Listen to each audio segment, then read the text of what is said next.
Welcome to Armchair Expert. I'm Mike Griegel, and I'm joined by Sarah Lawrence. Oh, my God. Sarah Lawrence has such a history. Oh, yeah, great college. Great college. You created a great college. Why, thank you. God, I wish I could create a great college. That's the uniphile's dream. Yeah, but it would just take hundreds of years before it really had that prestige you and I covet. God, I'm in it for the long game. We have a good buddy on today. Yeah, we do. Oh, the sweetest. William Jackson Harper. You probably know him as Chidi on The Good Place. What a perfect Chidi he was. Oh, my God. He was perfect. That's why they nominated him for an Emmy. Emmy-nominated William Jackson Harper. Oh, my gosh. Well, you guys have a lot in common. We sure do. Now, of course, you know him from The Good Place, also Midsommar, Dark Waters. He has a new film, We Broke Up, which will be released on VOD April 23rd. Also, Amazon's The Underground Railroad will premiere on May 14th. I am so looking forward to that. Me too. But I also got to say something really important about We Broke Up. Okay. We Broke Up is written by Jeff Rosenberg, who worked on The Good Place. Oh. I love Rosie so much, and we had such a great rapport. Rosie was my favorite person on set at The Good Place. I'm so happy he made this. It's crazy. Yeah, it's so wonderful. Lastly, he's going to star in and produce the second season of HBO Max's Love Life. So, We Broke Up, The Underground Railroad, Love Life. What a busy gentleman and a sweet gentleman. Please enjoy William Jackson Harper. We get support from Quince. So we've been talking about Quince a lot lately, and as we head into fall, it's the perfect time to reset your wardrobe with their amazing pieces. I think it's so fun to do when the seasons turn over to just spruce up your wardrobe with a couple specials, and Quince is the place. Totally. We're talking organic cotton, Mongolian cashmere, tailored chinos from just $60. Premium fit and quality you'd expect from a luxury brand designer. I love Quince. You know, I like it understated and subtle, and I like stuff that has high quality. And Quince checks all those boxes. I love a lot of stuff from Quince. Honestly, they have incredible premium denim, which is very important for fall. It's pretty much all I wear in the fall is denim. And Quince has such a good selection of quality denim. Their stuff is so versatile, timeless, and built to last that you just grab every single day without thinking. Right. And all of that for 50 to 80% less than similar brands. They go direct to ethical factories, cut out the middlemen, so you get all that quality without overpaying for it. We love that. And they do way more than clothes. They have bedding, cookware, bath essentials, travel must-haves, same deal, and great quality. Upgrade your everyday. Download the Quince app for app-exclusive offers or go to quince.com/Dax. Get free shipping on your order and 365-day returns. Now available in Canada and the UK too. That's QUINCE.com/Dax. We get support from Apple Gift Card. Back to school is here, and for many, that means some big life transitions. Whether they are heading into a new grade or setting up a dorm for the first time, you want to give them something that actually supports their growth and success. Apple Gift Card is a versatile solution because it takes the guesswork out of gifting. It's not just about a new pair of AirPods for focus. It's about giving them the invaluable chance to choose the digital tools and subscriptions that suit their unique journey. They can use it for productivity apps on the App Store, movie nights on Apple TV, or extra iCloud storage for all those new memories. With Apple Gift Card, it's so empowering to give the students their freedom to allocate their own resources. Celebrate their new academic chapter. Visit applegiftcard.apple.com to celebrate their milestones and gift one today. He's an armchair expert. He's an armchair expert.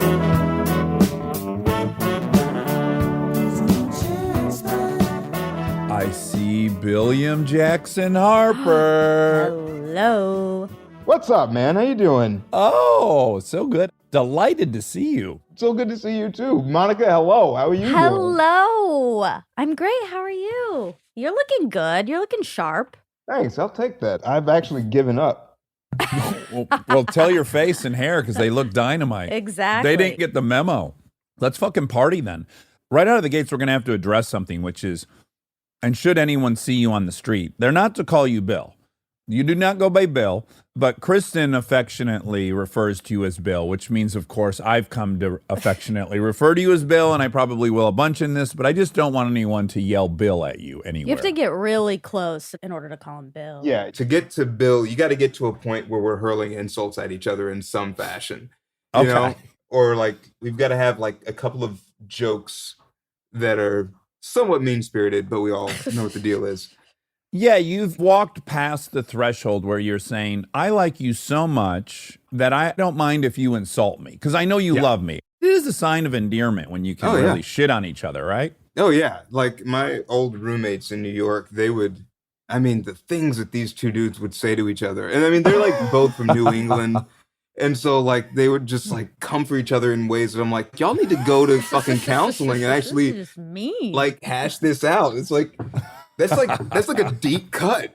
There's like little microcultures in friendship groups. And yeah, I never was the type that loved to really, really take someone out. That's not really my style. But I've been around bros who, I mean, wow, can they go for the jugular? And they don't seem to mind. No.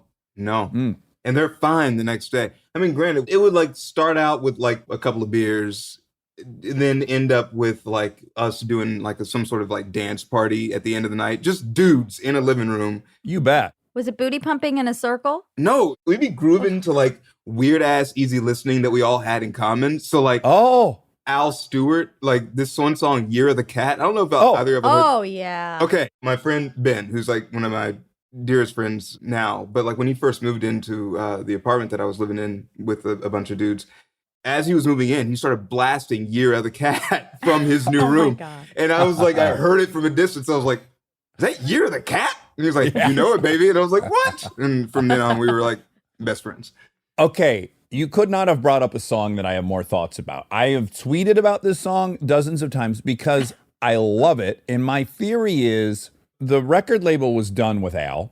They didn't want anything to do with him. And they basically, to fuck him, said, your next song has to be called The Year of the Cat. Because you cannot make a song called The Year of the Cat that is good. It's not possible. And this son of a bitch turns around and writes that song. No current singer-songwriter in the world could take the title Year of the Cat and make that song. It's so impressive. I'm obsessed with it. And since been invited to see Al perform it. Oh, I would love to see Al Stewart play Year of the Cat live. Let us make that date. Yes, that would lose my shit. Well, this is an exciting revelation, and I think one of many that'll come because we know each other. We've known each other for 5 years now, but there is so much I don't know about you. So this is a great revelation. Do you in general like yacht rock? I do. Yeah. I do. I don't know if Steely Dan qualifies as yacht rock, but I've seen Steely Dan twice, both times been the youngest member of the audience. But like, I feel like this is the argument that everyone makes as to why everyone should love Steely Dan. The lyrics are really biting and weird. And then they have the sickest session musicians playing with them. And it's just because something sounds easy doesn't mean that it's easy to make. And so like, I appreciate the hell out of it. I can't understand how we've gone 5 years without talking about Steely Dan because I've seen Steely Dan more than any other group. That is my exact same sales pitch. They find the very best studio musicians on the planet. Like every time their drummer is Neil Peart level awesome drummer. Yeah, the music is so complex and delightful. Oh, I fucking love Steely Dan. And This weird is chords. thrilling. Yeah, like weird chords. And the lyrics, do you find yourself like, I guess I attribute all the lyrics to Donald Faison. That's Fagan. Another name. No. Yeah. Fagan, Donald That's Fagan. the yeah. Scrubs guy. That's the That's- Scrubs guy. That's my co-star on Scrubs. Yeah. Yeah, Donald Fagan. I don't know why. I've not read that he wrote those lyrics, but he just strikes me as the guy that's writing all those weird lyrics. Do you have a similar opinion? I think both he and Walter Becker, like, they collaborated on some stuff. But I mean, like, from what I understand, a lot of the weird, sort of esoteric, kind of biting, darkly comic lyrics came from Donald Fagen's weird brain. Yeah, and then there's like Burroughs references. Yeah. To dine behind the wheel. He's having dinner behind the wheel. What a eclectic group of lyrics. And yeah, I just always trying to figure out what his lifestyle was while he was writing that stuff. Oh, okay. So Die Behind the Wheel. That's from Deacon Blues, right? That's from Call Me Deacon Blues. So that song, I read somewhere, I could be wrong. It's on the internet. Who knows what the fuck I'm reading. But like, I read it was about the Wake Forest basketball team. No. Supposedly, yeah, it's like it's like What? yeah, it's like that's what it was. I was thinking that it was like about like gambling and all sorts of other stuff and weirdness and maybe Yeah. about sex, but no, they're like, no, this is about the Wake Forest basketball team. Nothing but blues and Elvis and somebody else's favorite song. My goodness. All right, so we shan't do it here because no one else Right. will enjoy it. But earmark this that the next time we're around each other, which I'm sure will be soon, we're going to find a corner and we're just going to talk Steely Dan. Oh yeah, oh, I can do that. Now, you're from Dallas, and so here's the fun thing I was alluding to, which is I know you pretty well, and I've been around you a million times, but I don't know a ton about you. So even I think maybe when I read Dallas this morning, I was like, huh, William's from Dallas. Yeah, Maybe it makes sense, but I need to compute it. yeah. Where I got to run it through the synthesizer. What kind of neighborhood in Dallas did you grow up in? What was that like? All right, so I was born in Oak Cliff, which is, for folks that know Dallas, it's the southern part. When I was growing up, it's like a really diverse neighborhood. And I lived there till I was about 7 or 8 or something. And then we moved out to the suburbs, to this suburb called Rowlett. I was out there pretty much until I graduated and went away to college. Not as diverse? Not as diverse. Not at first. As a matter of fact, I remember, I didn't know this at the time, but I know that my grandparents talked to my mom and they were like, y'all sure y'all want to move out there? It's like, are there any other black folks out there? And then they were like, yeah, and so this is where they wanted to be. Yeah, so we moved out there and I don't know, I mean, like I had a fine childhood there, but I didn't quite fit. It wasn't like I was some sort of pariah, like everybody hated me, no one understood me, some sort of tortured artist shit. It wasn't that. It was just, Yeah. I was just felt like a little bit outside of everything. Yeah, a little disproportionate. Yeah. This happens all the time when you come to meet actors who are already succeeding and have some confidence. So you have major rhythm. Like you're a very sexy dude. You're very confident and you're very attractive and you have major rhythm. Agreed. Right, Monica? Yeah, I'll second that. Yeah. Devastating rhythm. And, that could have happened later, or you could have been that dude in high school. You never know with actors, right? Because they get a bunch of attention. They could have adopted it later on. But what were you like in high school? Oh man, I was just a chubby little weirdo. I tried to play sports, was terrible at it. I was not a very good student either. I think I was at least in freshman year, I remember sucking at everything so bad and being nervous about how bad I was at everything that it just sort of got me in this weird cycle where I just kept spiraling down where I was I sucked at sports and then I was like, okay, well, maybe I'll get the grades together. And then I just sucked at that. And then it was just terrible. And Together. it was just such a fucking disaster. Did you act in high school?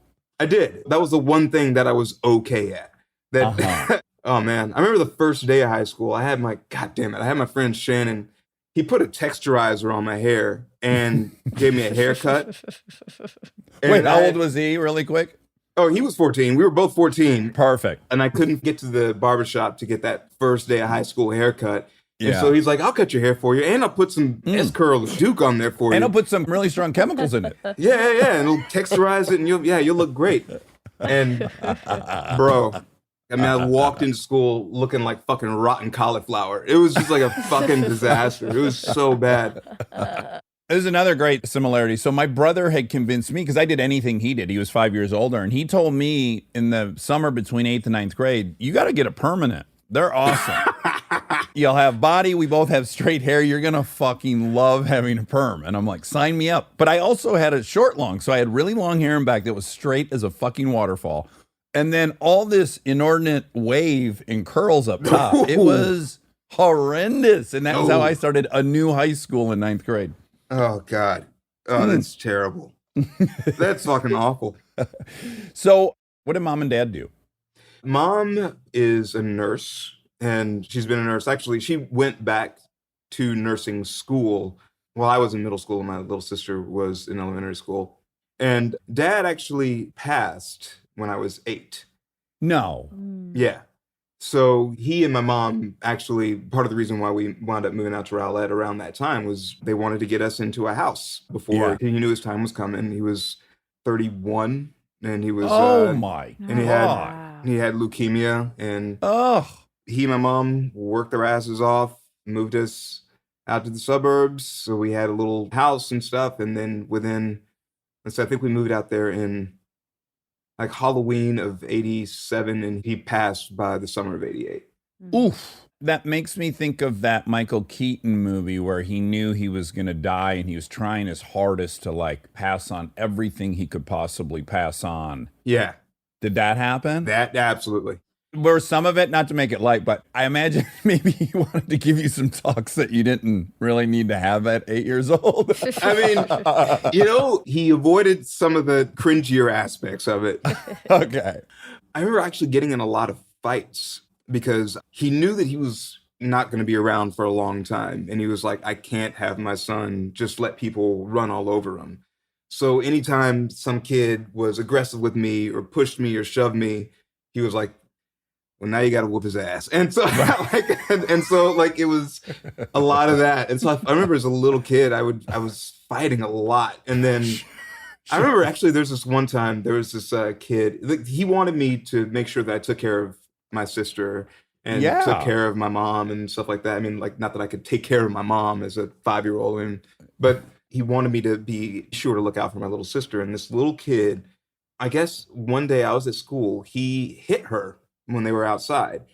And he came and picked me up from school and he was like, hey, so your little friend hit your sister today. So, what are you gonna do about that?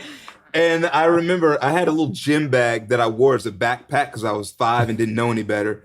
And we pull up to our apartment, and around the corner comes my friend who had hit my sister.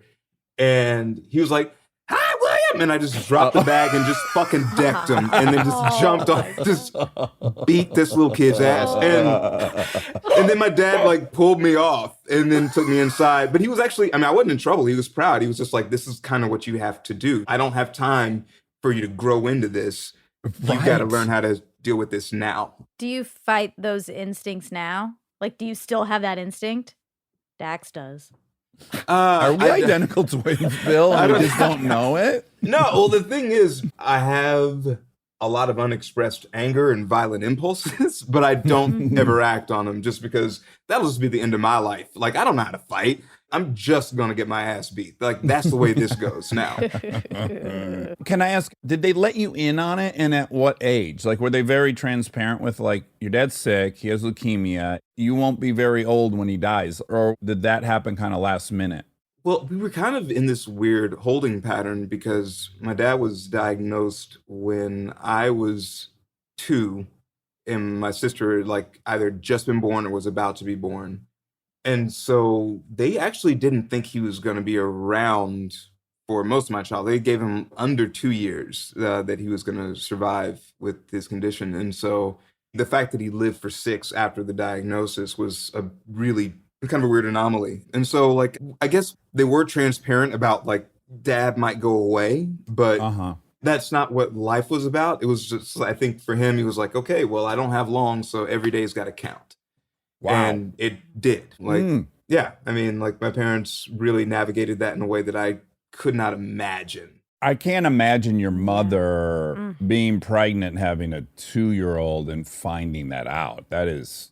Dude, my mom's a fucking G. She would have taught you to fight without your dad's instruction? There's definitely some moments coming up where she was just like, okay, I guess what I should tell this young boy to do is this. Get violent. She was figuring, there was aspects of her figuring it out. But I mean, like, my mom is tough as fucking nails. She went back to school, single mom, and put herself through school, helped put me and my sister through school. She's a beast. Did she ever get remarried? No. Oh. No, never did. I want her to. Yes, I want her to find somebody. Yeah. My mom is recently widowed, and she did about 2 years of mourning, and boy, she is so active on those dating sites. She has the fullest fucking dance card. I talk to her a couple times a week, and it's always like I'm checking in with an MTV reality show. Like how many dudes she's been out with, like who this guy. We should do a season of Your Mom Loves Boys. Oh my God, I should. Is it like dramatic? I don't know if we'll ever get there. You know, like that sort of stuff. Does she say that? It's been the whole gamut, Bill. She got laid one time and it had been years, and she called me like clearly on a pink cloud. Like she was, I mean, it was obvious she had just gotten banged. She was so happy. And she was like, I don't care what happens. Like, if I can get that occasionally, that's great. And then she fell in love, and then that thing blew up and was fucking dramatic. Yeah, I mean, it is like watching like an MTV show. It's the whole thing. Oh, man. Casual sex, love, damage, wreckage. You know, it's like I feel like my mom has gone out on dates. I mean, there was, a dude that she was dating when I was in high school for a while. He was around. He was a good guy. It wound up not working out. But like, I feel like since then, it's like she's gone on a few dates with dudes. But I mean, I think at this point, there's something about, like, my mom you got to fit with what she's got going on at this point. Yeah. You know, she's been doing her own thing by herself and dragging all of us along with her, and making sure that we're okay. The train is flying down the tracks. If you want to hook the caboose to it, you're welcome to. Yeah, you got to jump on, but you can't come up in here with a whole bunch of like demands and thoughts. It's like, you better just get with the program. Well, do you have any of the syndrome I have, which is I didn't have a dad around, so I was so desperate for male approval. Everything you see to this day, right? The tattoos and motorcycles and all the risky behavior was, I think, all in search of like, I needed some dudes to tell me like, you're on track to be a man. There's nothing like the hit you get from that, right? I think one of the reasons why I wanted to be good at sports, which I was decidedly not, was just in order to have someone be like, fuck yeah, that's what I'm fucking talking about. Like I like that. Yeah. I love that feeling. Legend status among the boys, yeah. It's like, I like you so much and I love what you did so much that I'm going to fucking punch you. Like, I love that. I love that. It's a sweet elixir. Yeah, it is. It eluded me for a long time. So I definitely crave it. I think that it's just the way that I am, the way that I'm built. It's just something that doesn't come easy. And at some point, I kind of just learned to do without as much of that as I would like. Yeah. I think the acting thing is part of that. Yeah, found a different tribe. Yeah. One of my favorite things is like we had this basketball game with me and a bunch of other like New York theater actors in my old neighborhood in Brooklyn. And I mean, we call it basketball for poets because I mean, we all suck. I mean, like none of us are good. But every now and again, like a really good player would show up. And if you could impress that guy and you get a hell yeah from him, that felt like, I fucking missed my calling. I should be in the fucking G League right now. Like, Yeah. It's like, I'm good at 41, right? I'm good, right? So what age were you when you moved to New York? I was 24. And clearly you were going there to act, yeah? Yeah. Was it scary or did you have like great excitement about going? Man, it's a little bit of both, obviously, right? But it's like, I think, like I had gone back to Dallas to save a little money so I could go up to New York and have something for a rainy day in case it was like took a long time finding a day job or something like that. I think in the end, it's like the excitement sort of wins out because everything that I had done in my life up until that point was geared towards me going to New York and having a theater career. That was the point. And if I didn't at least try that, then it's like, well, what was the point of studying for 4 years? And so, yeah, it's a lot of excitement, but so much fear. I thought the city was going to eat me alive. It's quite a place to get dropped into. I think LA is a lot easier if you're from Detroit or Dallas or whatever. I was afraid of LA, actually. Oh, really? Yeah. Because you didn't know how to read a Thomas guide or? No, I didn't. I don't know. I don't even know what that is. What is a Thomas guide? Anyone who moved to LA in the 90s or early 2000s before navigation, this place is so fucking enormous, right? And you'd have these auditions and they would tell you like, it's this address. And you're like, well, what do I do now? I mean, this place is huge. God. So you had this Thomas guide map and you'd look up the street and then it'd give you like coordinates on a page, like G6, and you'd look for it. And then you'd map out your fucking trajectory to this place. And it was most of your day was using the Skype trying to my figure out how to God. get everywhere. Oh my God. I think that like LA felt like a place that, and I still kind of maintain this. It's a place that when you're sad, it feels like you're the only sad motherfucker in the city. Sure. Yeah, that makes sense. New York, I think everyone's a little bit pissed off all the time. Everything's just a little hard. Like going to the grocery store is just kind of hard. Yeah. Just doing the basic shit is just tough. Only 200 people there love their apartment Yeah. in a city of 12 million. Everything's just a little bit wrong. I think I just trust it. Like the fact that everything's just like a little bit fucked up means that like, Yeah. okay, that's real. That feels organic and human. You're right, because when I moved to LA, I was like, everyone is so smiley, and I think we're all unemployed. Yeah. I don't think anyone I'm seeing is employed. Yeah. It's like, we're not having it. You're not in a good mood. Shut up. Stop. Some people did broke so well. Like I was broke, and it drove me nuts. I was like panicked all the time if I was going to make rent and stuff, and I was not walking around with a big old smile, but everyone else seemed to be. Yeah, I don't get it. But was it also, I mean, you clearly wanted to do stage acting, so also LA would have been a silly choice. And I think for me, I just didn't think that TV and film was going to want me. Just straight up. I just was like, I'm a weirdo. Like stage, I can be on stage and people will be like, oh yeah, that guy's weird, but he's so far away, it doesn't matter. But like being on TV, I was like, Oh, the story. dumb image of yourself. You have. Well, all three of us. We're not pointing any fingers. We're just It's true. the human condition. yeah. And it's like, I got this little baby tooth. Like I got like all these like things that are just wrong that I'm like, and I don't have the money to fix this baby tooth. It's like I'm gonna go on stage where no one can see that gap, and just live my best life there.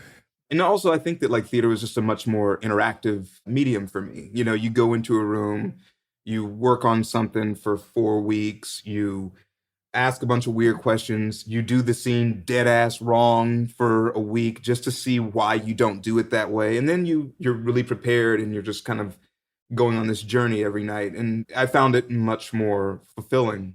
Yeah.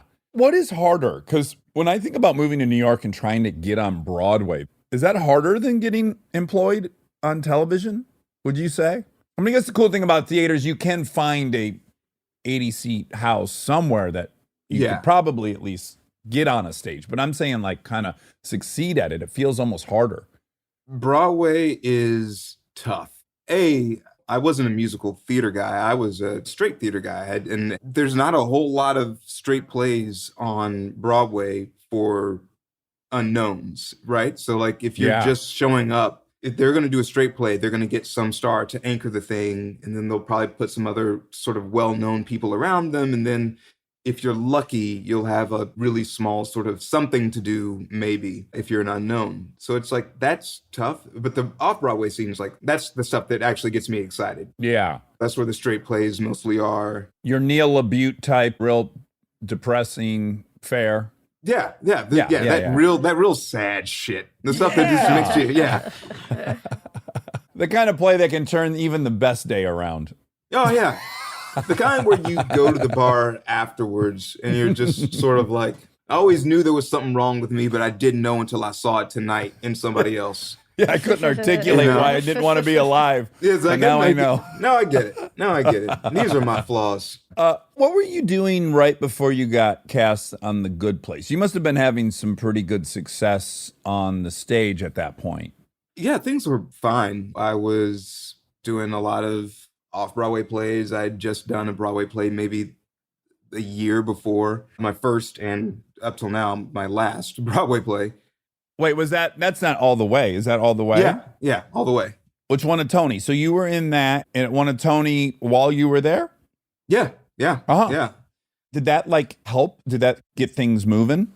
Not so much. Like that show is LBJ's show. That is like Bryan Cranston played LBJ. It was his show. And there's like a few actors that had like some really good supporting parts, but a lot of us were just sort of popping in and out. So everyone was great. It was a killer cast. Yeah. But it's like when someone like Bryan Cranston's doing the kind of work that he was doing in that part, Yeah. That's really all that you really Yeah, clock Can't and really come away stand with. out. Yeah, it's like no Yeah, one's like even if you're Pippen and you got like 20 points that night, probably you got missed. Yeah, exactly. That's exactly what it Just- is. Side note about Pippen. Do you guys watch The Last Dance, right? Fuck Obsessed. yeah. It's our religion. Yeah. It blew my mind when I found out that he was like, at one point like the second best player on this championship team and was like the 182nd highest paid player, which was just like, We had so many conversations about this because I found it so unjust. yeah. And I also think that says something about me as a person. Like, I'm like, that's not fair that second best is not getting their. Well, it's like he's second best on the Bulls. I mean, he's probably easily Exactly. like the second best player in the entire league, you know? Exactly. And so it's like he's elite in a way. Monica and I fought for at least 5 weeks on that exact issue. Really. Which I was like, What's- look, he chose security. Like, he took a shitty contract because it had security. He was going to get paid out for 7 years, whether he got hurt or not. yeah. And that sucks that he took the layup.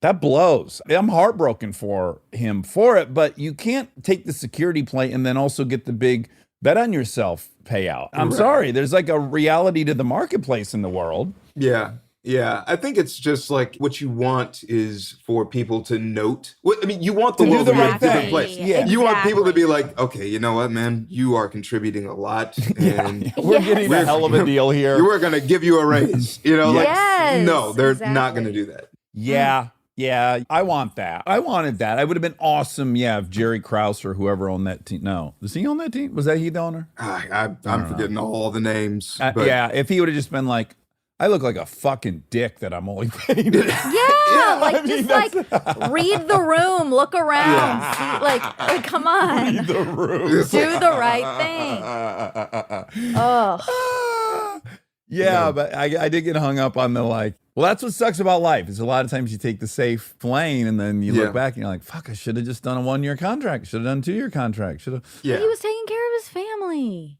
Look, he's a nice guy. We don't need to so rehash underappreciated. I know, but we've finally gotten over this, and now I'm it's- sorry, guys. I you didn't mean to just bring it pulled- up, but it's just. You pulled the scab off the single. I'm sorry. It's just, I don't know. I mean, that documentary is one of my favorite things ever, and I just like, keep thinking about it. I mean, it's like it's also objectively still a lot of money. It's just given what it was. That's you know? worse because they say, "Well, look how much money you're getting. You're doing great. You shouldn't complain." Right. This is what they say. Betting on yourself is a big part of why that went the way it did. And that's just the facts. Stay tuned for more Armchair Expert, if you dare. We are supported by Walden University. You know that feeling when you've been thinking about making a move, going after the degree, the promotion, the thing you keep telling yourself you'll get to someday? Walden University is built for that moment. For over 50 years, Walden has helped working professionals get the W, the knowledge, the skills, and the confidence to create real change in their careers and communities. Their programs are designed around your life, not the other way around. With Tempo Learning available in select programs, there are no rigid schedules or set weekly deadlines. You move at your own pace. And Walden's faculty aren't just academics. They're practitioners who bring real-world experience into everything they teach. From your first class to career coaching and beyond, Walden is your partner the whole way. Take the first step and learn at a pace that works for you. Visit waldenu.edu. Walden University. Set a course for change. Certified to operate by Chev.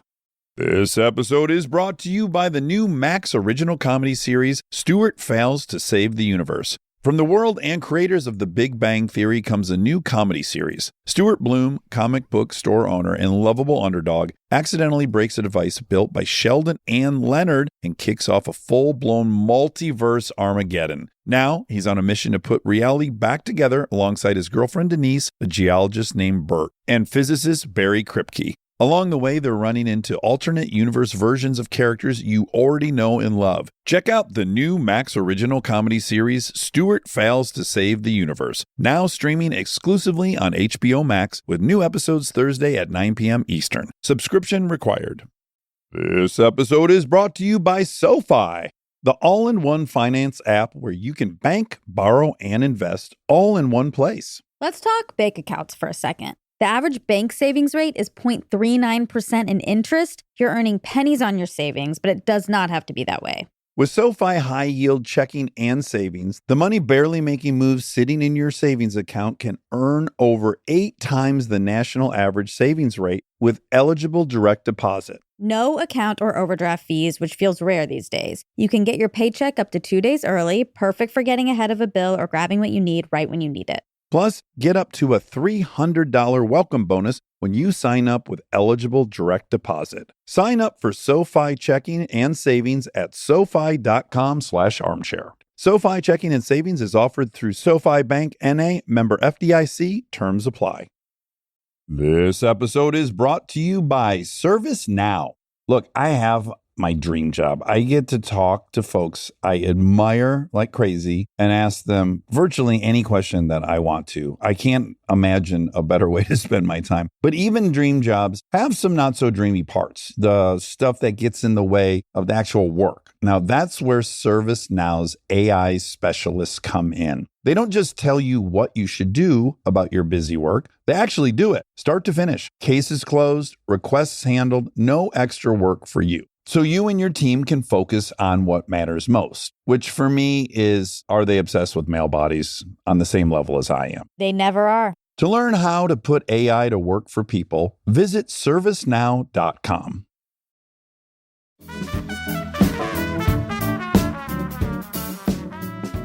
I'm as offended that there's a quarterback making twice as much as our boyfriend. Tom Brady? Tom Brady, yeah. That angered me this year. Who's making... Mahone, his contract is for $500 million. Oh my God. Oh my God. Jesus. Oh my God. Yeah. Oh my God. Oh my God. Oh my God. He's making $50 million a year, and Brady's making $25 million a year. And Brady took a fucking terrible team and destroyed the guy who's making $500 million. And I'm like, well, that's... Wow. Yeah. Yeah. No, I think it's also one of those, it's just the realities of age, right? I mean, I think people are just sort of kind betting of against them. ages him a little bit. I mean, truly. Yeah. I mean, that's exactly what it is. It's just like Yeah. totally tolerated in The sports. dude's been to 7 of the last 9 Super Bowls, and he's not the most valuable fucking human on the Yeah, planet. and he's in not that slowing department. down, which is, No, like he's getting it's like, better. yo. He had a shittier team and did better. yeah, it's nuts. I you can't know. wait for that 30 for 30. I'm just so curious, like, when will he fall off the cliff? Like, when will it be like, it's like, okay, and I just can't do this anymore. And he just throws like 30 picks in a year. Like, when is that happening? We'll be long dead, you and I. I hate to tell you this, but we won't witness that. That'll probably parallel world peace and socialized medicine. I think those things will all crescendo at the same time. It's like, once that all happens, like, Tom Brady will just be like, I'm done here. And then just disappear into a ball of light. Just like, world peace, hunger is done. Oh, boy. Well, now I'm really curious, and it's weird I've never asked you this in real life, but I assume you auditioned for The Good Place. Like, how did that come to be? So I had actually I hit a wall with theater. Yeah, it says on the internet you were about to quit acting. I don't know if that's apocryphal or not. Yeah, I was really thinking about it. I was actually talking to a lot of my friends about it, and they were just like, shut up. And I was like, okay, you're right. But I mean, there's also a lot of truth to it. I was in my mid-30s, and it was just like, I kind of want something resembling stability at some point. I can't be doing this exactly the way I'm doing it, even though there are aspects of it that are fulfilling. I can't be doing this in 15 years. I can't have a ton of roommates and no savings. Yeah, you don't want to And- raise kids with roommates, probably. No, and so I was like, I think I need to shift things a little bit. So I started entertaining the thought of leaving the business. And also I was like, okay, look, I mean, I've never really given the TV and film thing a fair shot. So I'm going to have this all hands on deck sort of situation. I'm going to get a manager. I'm going to do the whole thing. I'm going to go out to LA and I'm going to audition and I'm going to do one more pilot season and just see if I can get to a point where it feels like this is possible for me to actually make a living and be stable in some form or fashion. And actually the audition for The Good Place was the first thing that I think it was like the first or second audition that I had of that pilot season. And I did a pre-read in New York. It didn't go particularly well or anything. Was it a self-tape? I went into an office and I had a reader. It felt like we were just in like Who this. had also been your Uber driver? I mean, could have been. Because it's a comedy, but when someone doesn't understand timing and then you say your line and then they're just like, okay, so what do you mean by that? And then it's like there's just like so much dead air and you just feel it and it's like, oh God. I thought that wasn't gonna fly, but I wound up going out to LA. Do you have your bro from 9th grade touch up your hair before you went on? Okay, so not my bro from the 9th grade, but another guy. Oh God. Wow, I just actually landed on something, Monica. I hit pay dirt know, somehow. this is It's like exciting. throwaway joke, yeah.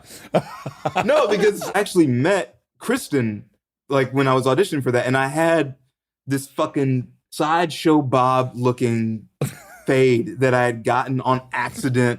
Uh-oh. Long story short, I was supposed to go to Sundance for this indie thing that I had done. And I was like, well, I need to get a haircut. My barber was closed. I went to this other guy. I go down there and I was like, yeah, just give me a fade. And he was like, okay, cool. He gets on the phone. He turns me away from the mirror and just, my man goes to work and just takes off everything around the sides.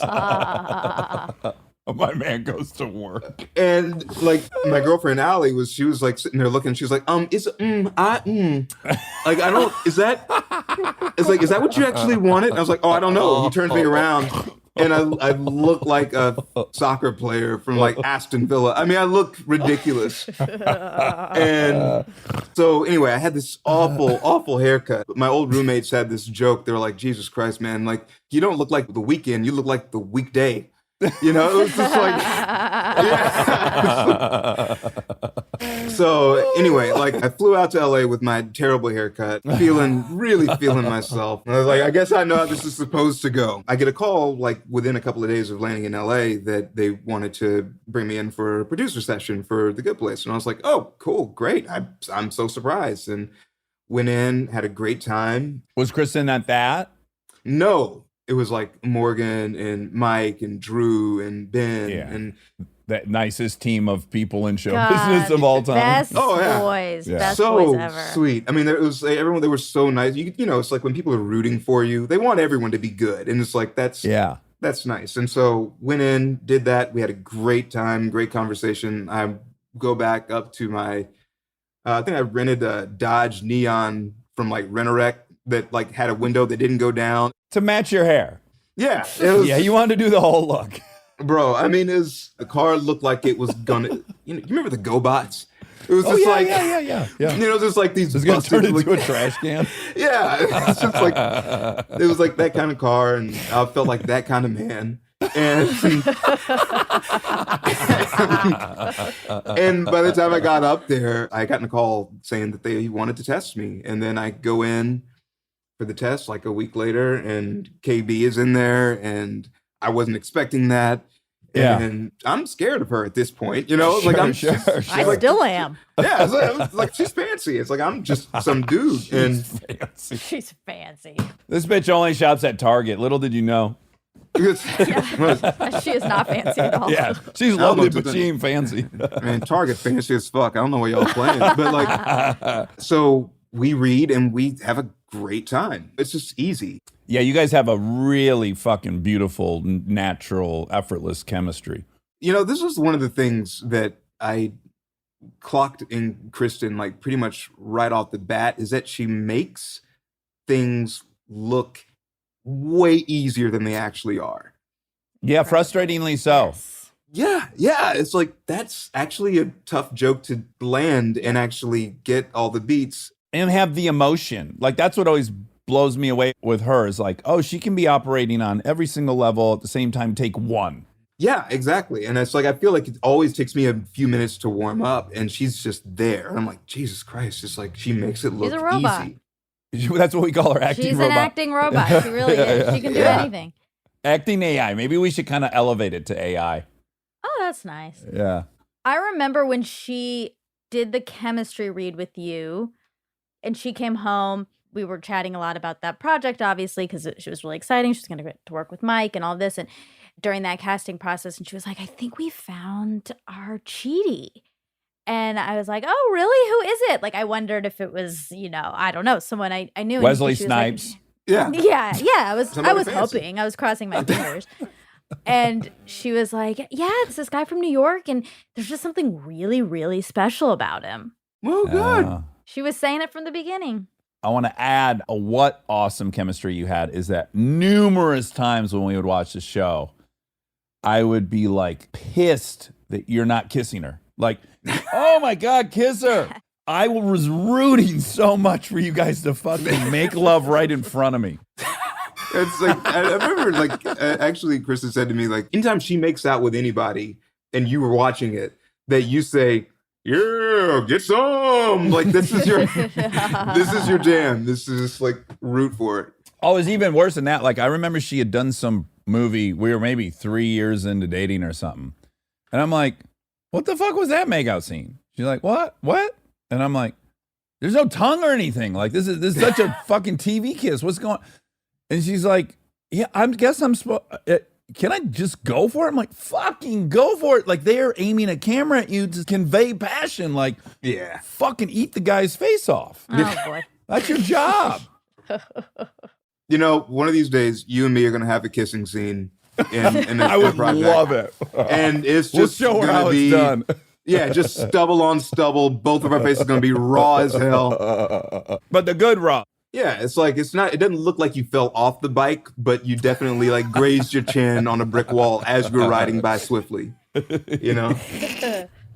So we've had Darcy on and we've talked to Mike and we've had Kristen talk about it. I think everyone knows, like, such a magical experience for all you folks. Like, just a beautiful, I don't want to say you guys didn't work hard, but like civil schedule, civil people, kindness abound. Ted Danson, how the fuck are you going to be that nice and that successful? That shouldn't even happen.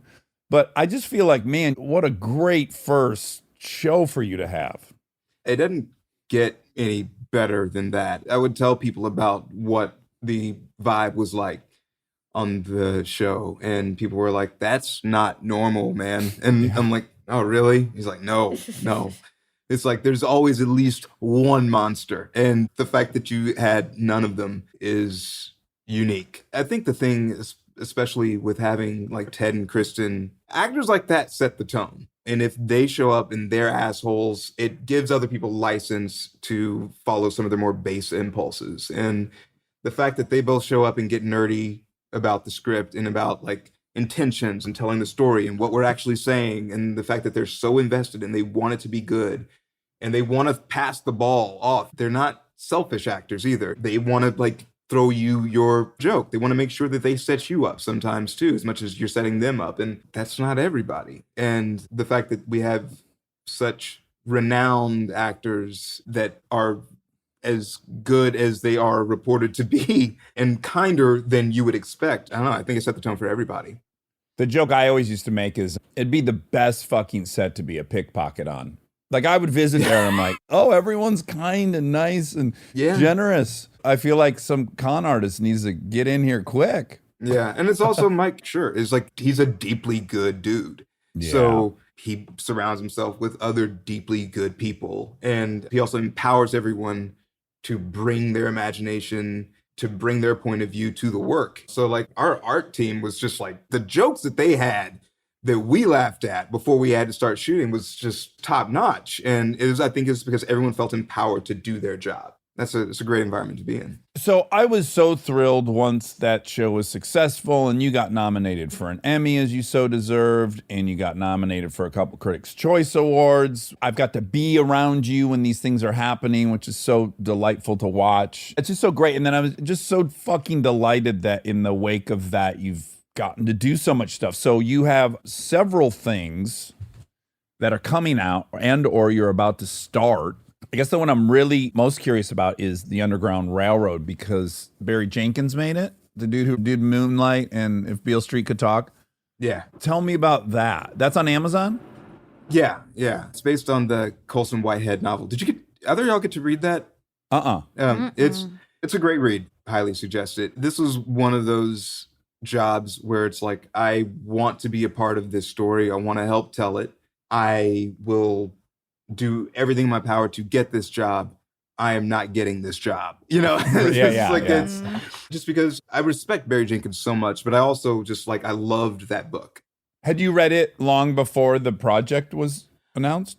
No, I feel like I read it just before I auditioned, before I put the self-tape together. I could be mixing this up, but I feel like I read it just before because I was like, oh, it's a pretty quick read. I should see what this is actually all about because I really don't know who my character is just with the audition material. I loved it. I just wanted to be a part of telling that story. Is that writer Black?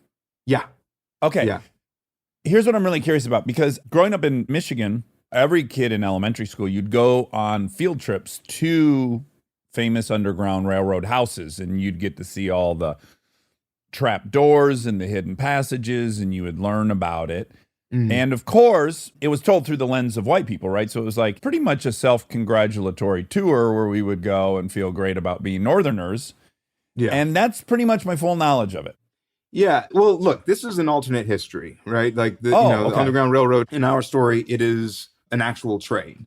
It is actual train cool. line underneath. And so, I don't want to give too much away about it, but it's like it does dive into the psychological aspects of slavery in a way that I think is really unique. The train itself is like sort of this really interesting delivery device to sort of take us from place to place and have you have like sort of an analog for real events in American history. Like you're cruising along a timeline, kind of? It's kind of like that to me. I mean, like that's what it feels like. For every episode along this journey, every sort of major moment in the story, there is sort of, for me, there feels like there's a very direct link to something that actually happened. But this is an alternate history, so it's not that. And so it's like, I think that there's something about that extra element that's slightly more heightened.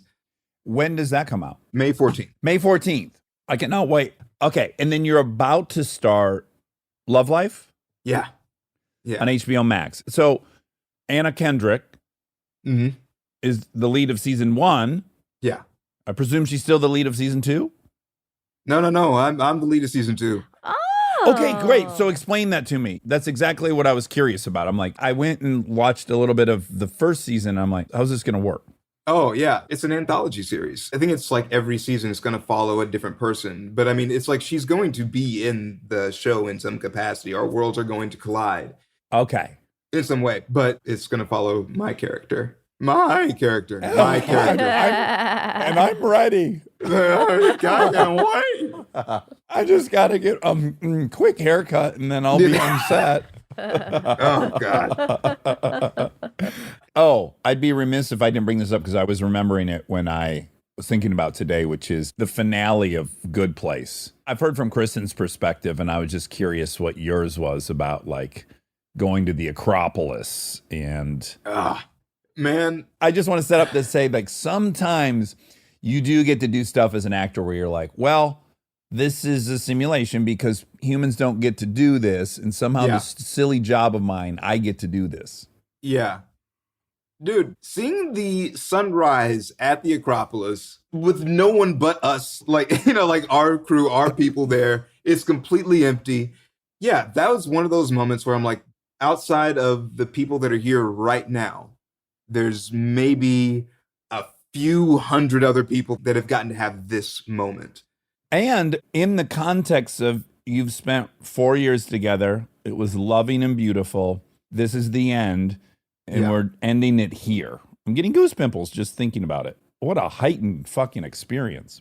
It was crazy. It was also like my first time going to Greece and going to Paris. I'd never been to Paris before. Like both of these places were just like, oh, wow, this is my job is taking me to two places I've always wanted to go. What the fuck is my life? Yeah, and someone arranged ground transportation for me. Someone arranged all this. I flew over there, all comfortable. And then I get to go to the Acropolis early and just be there. It's like, it was nuts. I remember like our final scene, the series that we shot, was the scene on the bridge where Eleanor asked Chidi to stay. And I remember Kristen was doing her monologue to me about like stay, and I was sort of listening, and I see Mike Schur walking across the bridge towards us.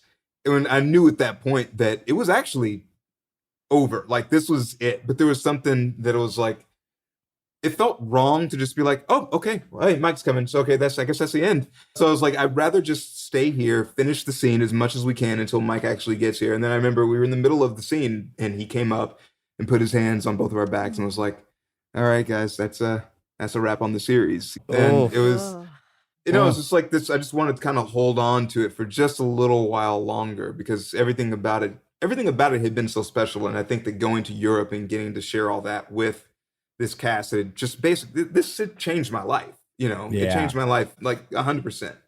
And I just didn't want it to end. I just wanted to live in it for a little while longer just because I just felt so grateful. Selfishly, I think the best thing that came out of that entire series, though, is you and Ted dancing on Instagram to that Orange Blossom song. What's the name of that song? I ended up buying it because of your guys' persuasive dancing. Oh, yeah. I can't remember what the name of the song is, but I know the name of the band is Gardens and Villa. And Yeah. Do, do, do, do, do, do, do. yeah.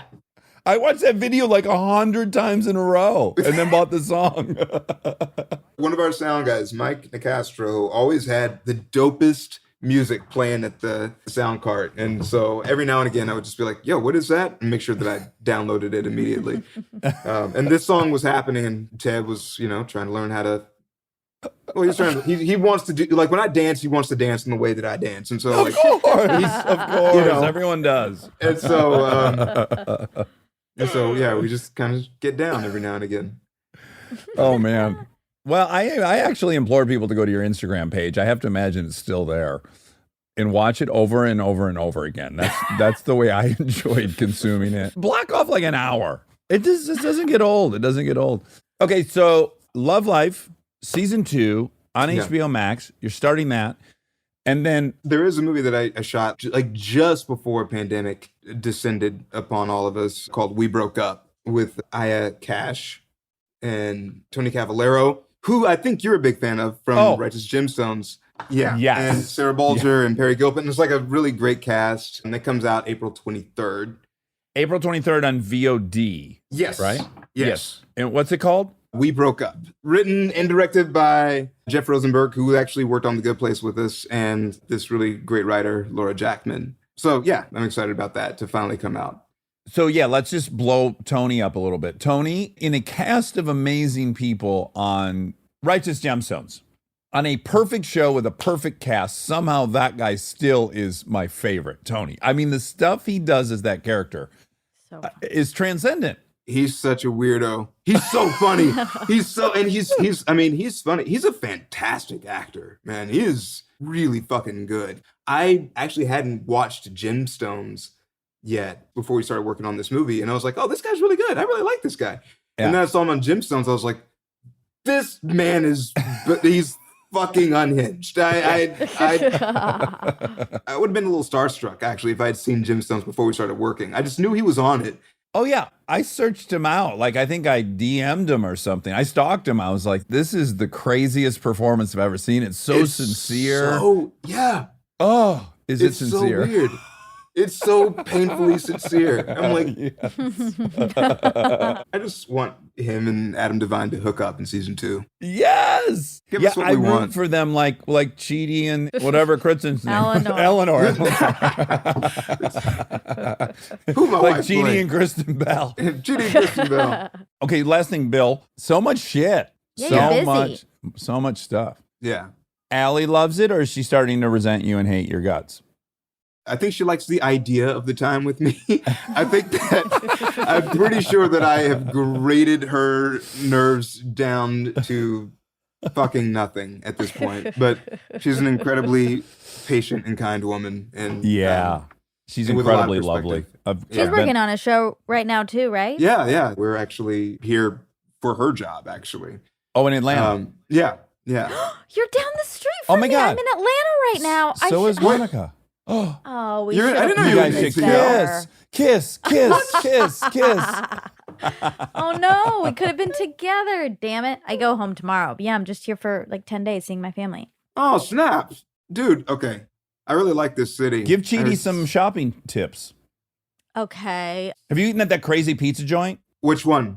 The super Italian one. You go in there and they throw it on the big table. Pizzas. What's it the called? huge pizzas. They're huge and they slap them right on the table. It's so fucking good. I'll find it and text you guys. Right. But Ponce City, I mean, shopping is not all that fun right now. Right. Although people are out and about, I have noticed since I've Yo. been here. They're Yo, fucking. All right, so like, here's something. Like, we're fucking from New York and LA, and we're just like, we're nervous about all of this. Yeah. And we were walking around. We were like just seeing like these bars and restaurants packed inside. You know, Oh, everyone's just. yeah. And then I'm like, okay, that's nuts. But I remember on Valentine's Day, we were taking Chico for a walk. We are coming up the street, and Allie goes, "Is that a tuba?"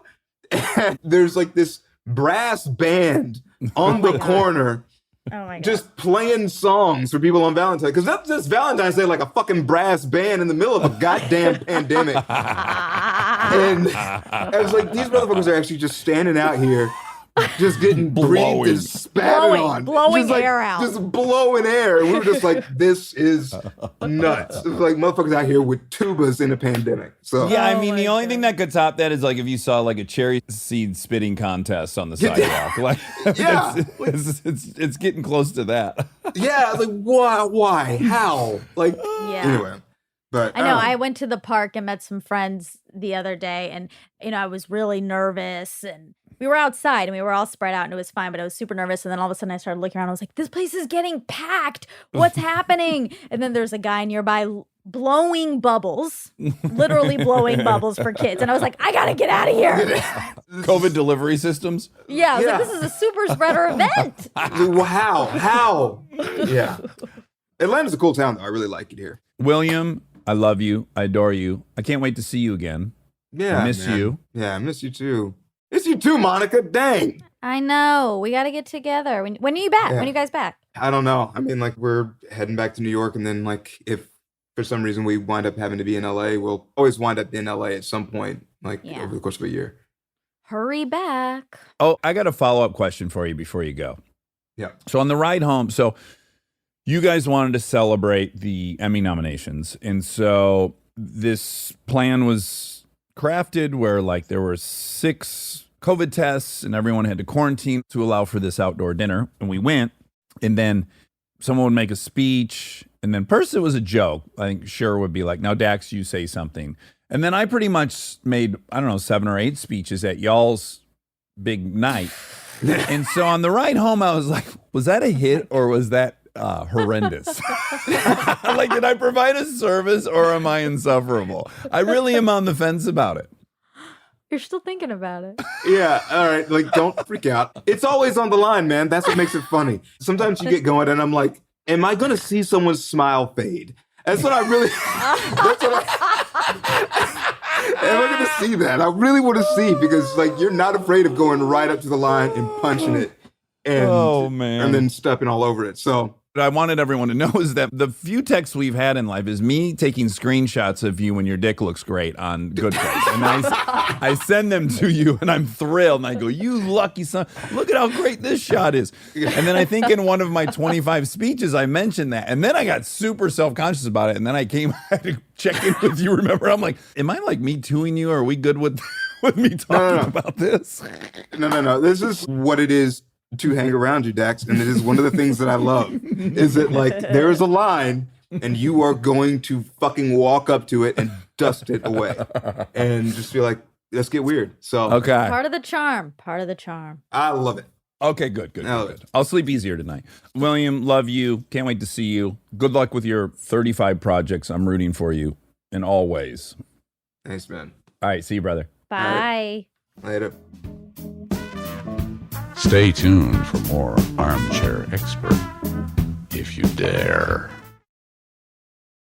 With the Spark Cash Plus card from Capital One, you earn unlimited 2% cash back on every purchase. And you get big purchasing power, so your business can spend more and earn more. Living your best life means being extra where it counts and skipping the extra where you don't need it. Like in your cleaning products. That's where Seventh Generation comes in. Their bio-based cleaning power delivers a powerful clean with nothing extra in the bottle. Need a dish soap that cuts through the tough grease? A detergent that tackles the worst stains and odors? Seventh Generation handles it all without any dyes or artificial fragrances. Real clean doesn't have to come with a long list of add-ons. Upgrade to a powerful clean without anything extra. Look for Seventh Generation dish soap and laundry detergent wherever you shop for your cleaning products. And now my favorite part of the show, the fact check with my soulmate, Monica Padman. Hello. Hello. What does that remind me of? Hello. Oh, I know. What? Hello. My name is Elder Price. Oh, yes. Did you know Book that of Jesus Mormon. was born here in the USA? Good old Josh Gad. Good old Joshy Gaddy. It's Monday, isn't it?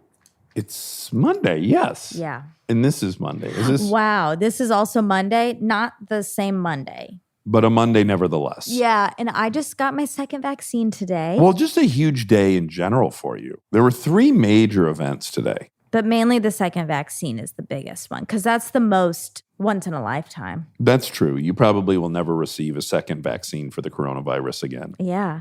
The other thing was my period. That's a dime a dozen. Well, it's a dime a 30 days, roughly. Well, about a dozen a year. Oh, yeah, that's nice. A dime a dozen a year. Yeah. Yeah, so you had the arrival of your flies. Yep. You had, well, I only bring that one up because you're putting your body to the test today. I was a little concerned about the arrival of the flies mixing with the second vaccine. Uh-huh. But so far, from my vantage point, you've been energetic, happy, My skin is glowing. athletic, moisturized. Oh my God. Yeah. Maybe I should always have the second vaccine / flies. You might have too active of an immune system like I do. So maybe it was good to like sandbag yours. I think it's the opposite, right? I think if your vaccine system, your immune system is really good, it's going to really kick into gear Mm-hmm. and you're going to not feel great. And so far I feel fine. Well, I was thinking if you have an overactive immune system and it's attacking your own body, you're living with some side effects of that. In my case, sore joints. Uh-huh. And when there's an actual pathogen for them to attack, they lay off my body and I actually feel better.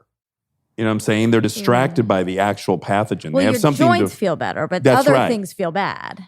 I don't notice the other things. I just notice. You've never felt sick. Oh you're my saying. God! Yes, I felt sick. For Okay, sure. then that's what we're saying. all the time. Oh my God, exactly. So you're not making You much think sense. I'm contradicting myself? I do. The point is, you got the vaccine. I'm very happy and envious for you. I'm still a couple weeks away from the second one. So happy. But it's already made me feel so much safer. I love how it feels just knowing that I'm 80% inoculated. Yeah. And that so many people are. Like the idea that herd immunity is somewhat in effect because so many people are vaccinated is wonderful. Well, even 2 weeks ago, California had passed more than half of the people had been vaccinated. And I have to imagine the numbers even higher in the city where we live. So it is cool that, like, I don't know, 2 out of every 3 people you're seeing on the street, you're like, oh, they're vaccinated. Yeah, I'm 80% there. I love it. Ah, I love it. What do you think about Johnson & Johnson? We should weigh in. I won't toe the exact line that you will, but I see both sides of it. So hey, go ahead. I know what you're going to say. What? I imagine you're going to say it's less than 1 in a million people who had a side effect, which is super relevant. And your odds of dying of corona if you get the virus are drastically higher than 1 in a million. So it's stupid to even prioritize one over the other. I think all the vaccines that we've ever taken have, and not even vaccines, birth control, any medicine you take has a chance that you're going to experience a side effect. I mean, especially birth control, like I heard that was strokes. 1 in 10,000 people can get clots. Yeah, I don't know the exact number, but that sounds right. And like people are taking birth control every day and not thinking twice about it. Yep. And we, including me. I guess the only part that I was going to say that might be provocative from your point of view would be that I'm glad they paused it, even though I think it's stupid they paused it, just because you can't give these anti-vaxxers even a micron of reason to further doubt the, the integrity of the medical system. I agree, actually. I think it's fine that they paused it just to be extra sure. I think that's fine. I mean, I think it's a bummer because it's slowing down a bunch of Yeah. stuff, but I also Well, more get people it. will die than they will have prevented from getting these blood clots. Yeah. But then we just interviewed, and this was number 3 on your big Monday. yeah. Was Danny Kahneman. Actually, that takes precedent. That's probably more once in a lifetime than the second vaccine. Most certainly. Wow. Yeah. So we idolize him, as does everybody in the social sciences. He's Yes. just, A legend he's up there with Freud as far as people that'll go down in history. in the psychology world, for sure. And when we were talking to him, we kind of got into my frustration with how we value unexpected death so differently depending on what the cause of it is. Yeah. And I'm kind of a nuts and bolts, like if you're dead, you're dead. Yeah. They're all equally suck. Your family is all in pain Yeah. and missing you equally, regardless of how you die. But one of the things he pointed out, or one of the explanations for why it's so weighted, is when people feel responsible for the decision, it gets so much heavier in their mind. So if they were to contract COVID, they don't feel responsible for that. Mm-hmm. But if they make a decision to get a vaccine and then they get sick, they somehow feel like they've got to live with the guilt of having made that decision. I thought that was Me fascinating. too. And the intentional element is very important to our brains. Right. Like heart disease isn't intentional, but Yeah. terrorism is. Yeah. So interesting. Yeah. You guys, look out for that episode. It's a good one. Yeah. No one likes it. I've said this several times, this point of view on here, and I always hear about it. Comments. People don't like that. I don't think it's different how you die. There's a few things that I'm on the losing end of on Yeah, here. but I think because that's very logical. Too logical. But it's I mean, not to take you down a peg, but it's probably not how you would act in life. If I was murdered versus if I got cancer, you would have a much different reaction. It's easy to say from a logical standpoint that it's the same Well- because it is, but I am against the death penalty. I am. And yes, if someone raped and murdered my child, I'd want them to be put to death. So I don't think that things make it mutually exclusive. Like I know logically with a clear head and not motivated by strong emotions that killing someone to prove killing is wrong is innately wrong. It doesn't add up. And we err in it all the time. So that's another reason I'm against it. So I can both be against the death penalty and also admit that if someone did that to my child, I would want the death penalty. That doesn't feel terribly contradictory to me. So, well, it is. It's saying, I know logically this is the case, yet I would act illogically. right. So And that's what everyone is acting. They're acting illogically in the same way you would. right. But I would say that what I'm saying, what I'm trying to distinguish is they're all equal. I'm not saying I'm excluded from that emotional state, but I'm saying if the goal of a society is to prevent deaths, then they should focus on the number one killers, and it would be heart disease and Yeah. cancer and all these stuff. And it is illogical and stupid of us to focus 1/3 of our resources on terrorism. Yeah, Now, that's true. would I be more pissed if you died from a terrorist than cancer? Absolutely. But I still agree that it is illogical of us. Yeah. But But I think a lot of people will fight back and say it's not illogical when I say Oh. that. So yeah, I'm participating in this mental construct I think Right. is ridiculous. Okay, yeah. I mean, I don't really know what they're saying is not. Well, illogical. they'll say there's an actual difference. No, there is a difference. I'm Oh, like, no, there's not. there's not. A Yeah. death is a death. No, and I've even had people say that's disrespectful to someone who's had someone murdered. I'm like, I'm not disrespecting anybody. Well, one seems preventable and the other one doesn't, and that's where this all comes into play. But the crazy thing is, like, heart disease is preventable, but Way more we're not, preventable than terrorism. and we're not thinking of it in that way. It would be great if we could start. Yeah, but we have these hiccups in our logic. We do. And that's one of them. It is. I will. William, Oh, William Jackson. this was fun. It was. And occasionally on this show, we'll have someone on that we're friends with, and then we'll learn something in the interview we didn't know. Mhm. I guess I would have never thought to ask if he had a parent that died or anything, but all that was news to me. Oh And my it was the most God. touching Oh my God. story that I didn't even know about my friend.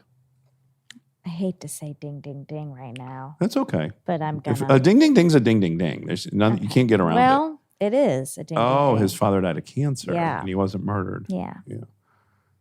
So do you think he's more at peace? I mean, yeah, this is a good. He's probably more at peace. That doesn't mean he's happier. Correct. Like he's probably equally as sad and missing his parent. And whatever struggle was imposed on him through losing a parent at a young age would have happened regardless of how it happened. Father died. Yeah. Yeah. But if he was murdered, he probably would feel less at peace with. Well, there's another way to look at this too, which is you could argue it's even more ethical and moral to prefer your loved one got murdered. Hold on. Than die of a horrific disease. I'm not saying that was his experience, but there are experiences that the death is horrific. It's painful. It's agonizing. It takes too long. We don't have euthanasia here in most states. You could argue if you were picking like, do I want my loved one to die slowly, miserably over the next 4 years with shut-in from a neurological disease or get shot in the back of the head? If you pick the neurological thing, that's a little selfish. Ooh, that's tasty. I don't know. Depends, because does the person have unfinished business or want to have conversations with people they love? Yeah, like you're taking that off the table when you're just shooting someone in the back of the head. I mean, you would prefer to have had that time with your dad than for him to have gotten shot in the head. Big time. Like you can really mend some stuff in the end of life if you want. I agree, but I will say something that is provocative and people will be judgmental of. I'm glad he died in 3 months. Yeah. I'm glad he wasn't like it never got gnarly. It's like it was what it was. And then the last 2 weeks was just like this crazy nosedive. Stop talking, stop eating. And versus Barton, my stepdad, who was like in the state of discomfort for months and couldn't get comfortable in the bed and, horrendous side effects of all the stuff and wanted to die. Yeah, exactly. That was so much worse. So you got time. There was more time with Barton, but a lot of it was just watching someone in complete agony. Yeah. And I did not. That's not my preference. Yeah, I think you almost have to see that to really understand it. Because even my grandfather's so old and just deteriorating in his dementia, and you just see this person who's not the person anymore and doesn't even want to be there. And it's just, I think I used to prioritize longevity over anything. So just have them be alive. But now, having seen it, I do start to feel like, there's other things. There's other things. It's really hard. And a ding, ding, ding. I had a horrible, but it wasn't really horrible. I had a dream last night where he was normal. He was like young, and he was talking to me. He was dying. Like he was about to die, and he like came and was himself again and could say like bye to me and stuff. And it was so sad and felt so real. And I was like, what if I might wake up and he might be dead? Yeah. I have so many dreams about my dad. It's crazy. I would not have guessed that this would be the outcome for me. My brother told me he doesn't have dreams about him and he wishes he did. I have dreams about him 2 or 3 nights a week, to the point where recently I was like, is he communicating with me? Like I really had the thought of, why is he in my dreams so much? And in the dreams, it's one of two things. Either he's like completely robust the way because even before he had he had heart disease for 10 years. He had all kinds of medical conditions. He had also had some major head traumas from car accidents. So he was on a decline for the last 10 years. But I have these dreams where I remember what he was like at 48, where he was like a beast. And it's so shocking in my dream, and I love it. And then I have these other dreams, and I think these are guilt dreams, where he's still hanging on. And I'm like, oh my God, I thought he died. Like I wrote him off. I guess I walked away too soon. He's still around. I don't know what the message is. Yeah. He might be contacting me. Maybe. I'm not ruling that out. I was hoping that my grandfather was contacting me somehow. That would be cool. I felt like there were things I got to say that I can't say anymore. And now, like, when I see him, it's like, it's scary a little bit. Like, I don't really want to talk, and then I feel guilty. Like, ugh, it's just I had this with my grandma Yeah. Yolis, yeah. And I regret, mind you, I was very young. I was like 17, 18. She had Alzheimer's so bad that she did not recognize me at all. She Yeah. was often scared whenever we were all together because she could tell we recognized her and she had been so brilliant.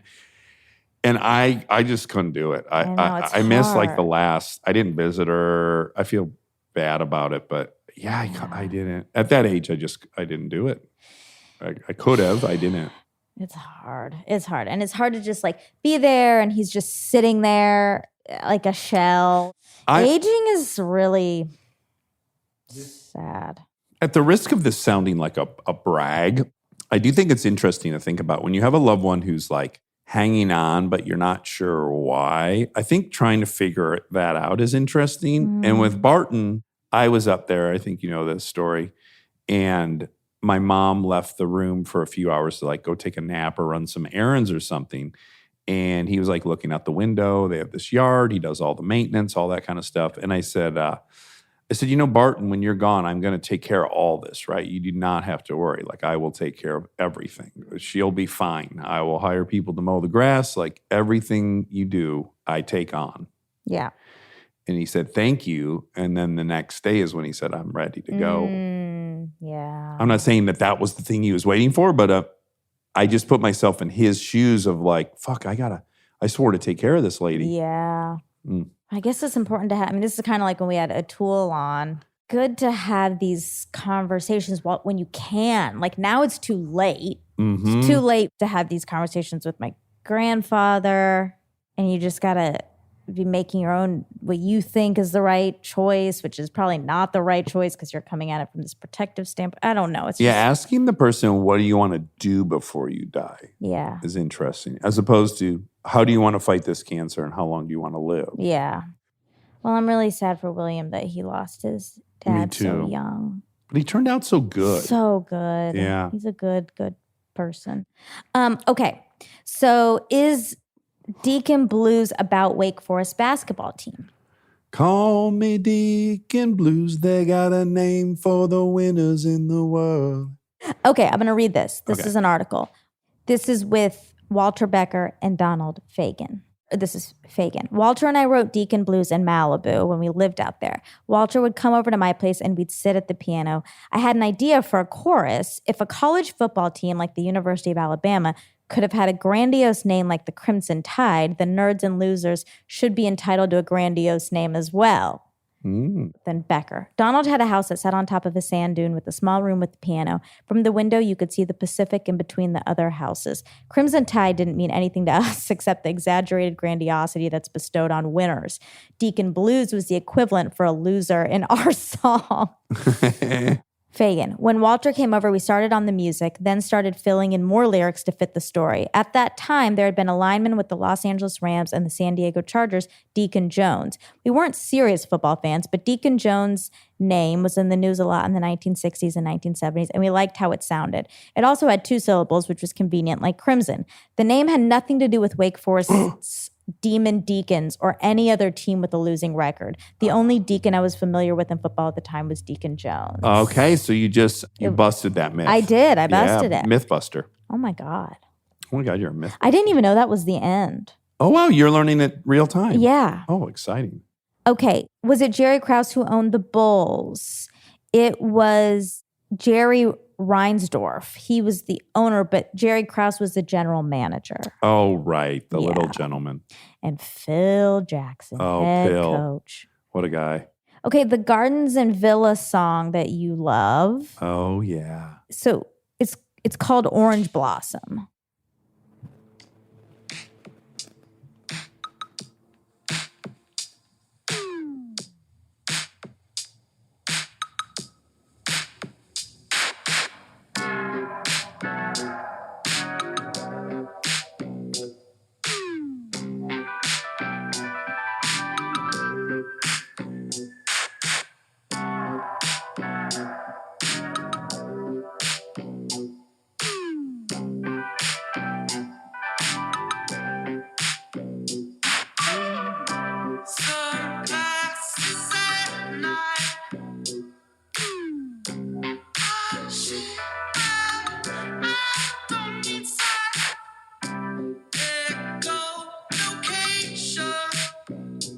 We just have to do the chorus. Yeah.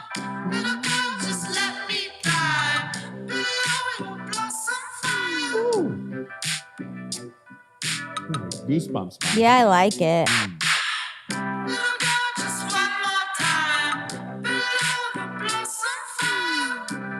Little girl, just one more time. I love it. Below the blossom vine. Oh, So that's that. Little musical interlude. what a jam. Thank you, William, for introducing me to that. Yeah. And Ted, Papa Ted. Okay, and I just wrote, and I said in the intro, but we broke up. Jeff Rosenberg.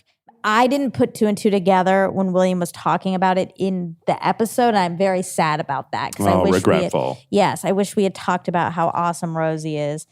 And that is just a really cool story. It is. It's almost as cool as a babysitter becoming a number one podcast host.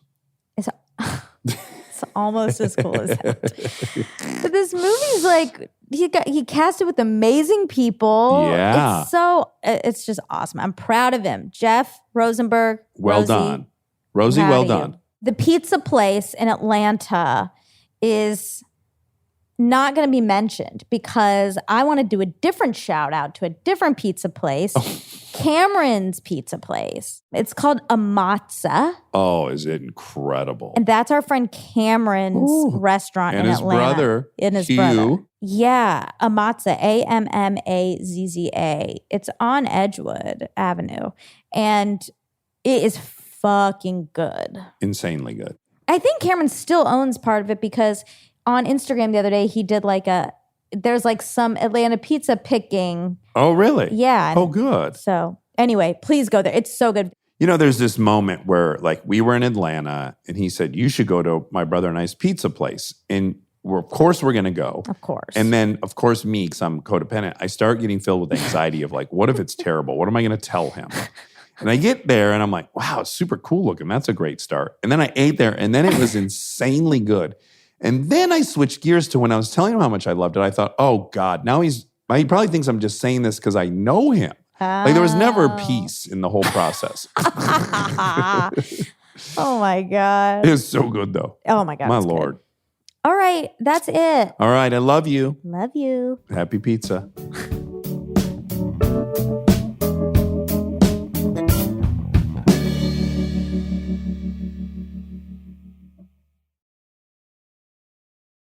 We are supported by Allstate. Checking Allstate first could save you hundreds on car insurance. Not checking that your keys are actually in your hand before you close the car door. Have you ever stood in a parking lot full of sun staring at your keys sitting right there on the seat 4 inches away and completely useless to you? It's a very specific kind of humbling. Yeah.